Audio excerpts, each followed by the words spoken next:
चलते जा रहे हैं हम लोग, रोज है हमारा। ख्वाहिश रखते कि घर तुम्हारा बचना मांगता। इतनी तकलीफ उठा के हम जा रहे हैं, पर हमारी सुनना मांगता। किधर जा रहे हैं? मुंबई जा रहे हैं। कहाँ से कहाँ तक जा रहे हैं? कैलाश नगर ठेरगांव से आए हम लोग, अभी बम्बई जा रहे हैं घर के लिए। रुखसाना फेरोज गाडी नि सत्यानाश झाला।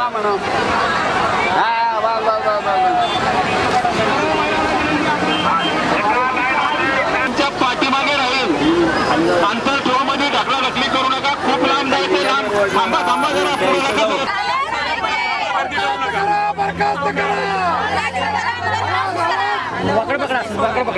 मागे घ्या, मागे लोक अजून काही करू नका।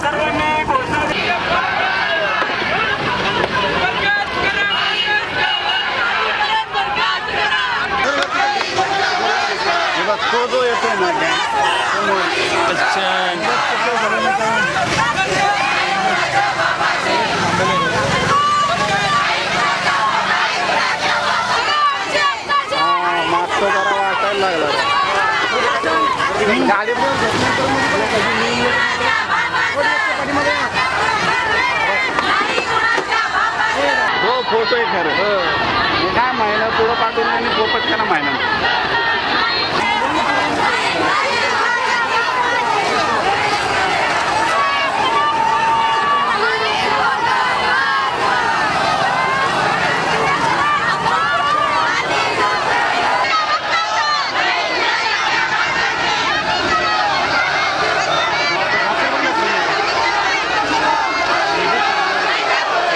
पिंपरी चिंचवड शहरामध्ये सत्तेच्या माध्यमातून गप्पा मारणारे नेते संपूर्ण राज्यभर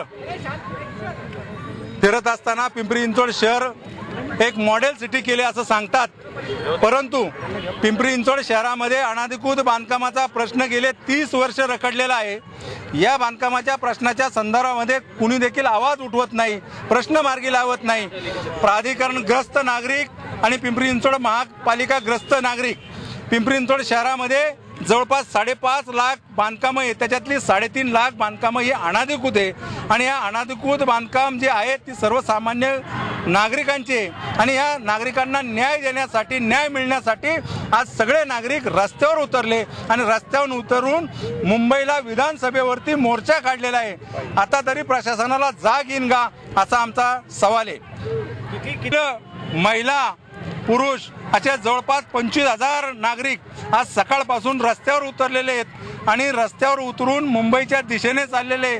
तुम्ही जर सगळ्या नागरिकांचा अहवाल घेतला, जर त्यांचं ऐकून घेतलं तर तुम्हाला कळेल की किती अत्याचार पिंपरी चिंचवड शहरामध्ये हे सर्वजण सत्तेच्या माध्यमातून करतात, ते प्रामुख्याने तुम्हाला दिसेल। प्रत्येक निवडणुका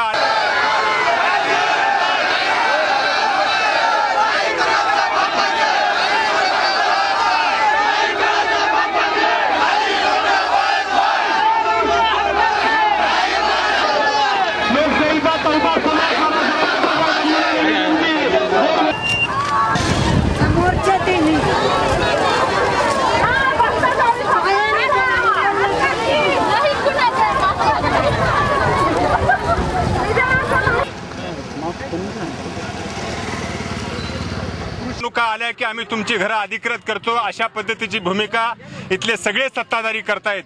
दुर्दैवानं आजपर्यंत लोकांना माझं घर अधिकृत होईल अशा आशेवर झुलवलं गेलं, परंतु हा लोकांचा जनक्षोभ बघून निश्चितच जर त्यांनी या विधिमंडळाच्या अधिवेशनामध्ये जर हा प्रश्न सोडवला नाही, मला वाटतं की पुढच्या अधिवेशनामध्ये भारतीय जनता पार्टी शिवसेनेचं ज्यावेळेस सरकार येईल त्यावेळेस निश्चितच ही लोक ज्यावेळेस या सरकारच्या मताच्या माध्यमातून या राष्ट्रवादी आणि काँग्रेसला झोपवतील, मला वाटतं की तरच हा लोकांचा प्रश्न सुटू शकेल।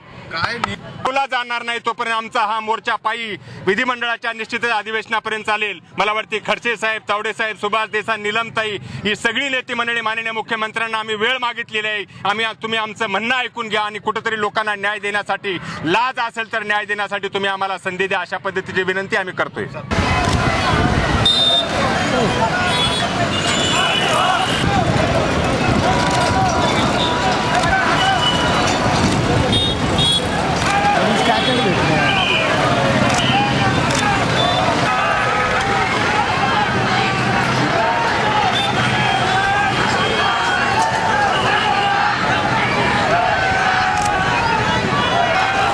आणि म्हणून हे सर्व आम्ही रहिवासी लोकांना सांगितल्यानंतर रहिवाशांना सांगितलं की आता अधिवेशन चालू आहे, त्या काळात जर आपण पायी गेलो तर त्याचं महत्त्व आणि त्यांचा प्रश्न नक्की सुटेल असं आमची एक भावना सर्वांची झाल्यामुळं आम्ही हा प्रयोग सुरू केला। नंतर तळेगाव आता सांगतील की ते मुंबईपर्यंत आम्ही 100% जाणार, म्हणजे काय किती लोक टिकतात त्याच्यापेक्षा लोक नक्की येतात, टेन्शनमध्ये आहेत, इथपर्यंत आले त्याचा अर्थ मुंबईपर्यंत नक्की येणार। आणि आम्ही सुद्धा शासनाला, पोलिसांना सांगितलं की आम्हाला आज काय पाहिलं तर ते तुम्ही शासनाच्या साठी जे काय करावं लागलं तर ते करण्याचं काम मुंबईत तरी करू तर तिकडे घाटात तरी करू, पण सरकारचं नाही, पण शेवट आजच्यापर्यंतच्या महिला चालत पहिली वेळ आहे। पाठीमागचे बसून मी साहेबांचं परवा मी अभिनंदन केलं की महापालिका प्राधिकरणाच्या मुख्य अधिकारी आणि विधानमंडळावर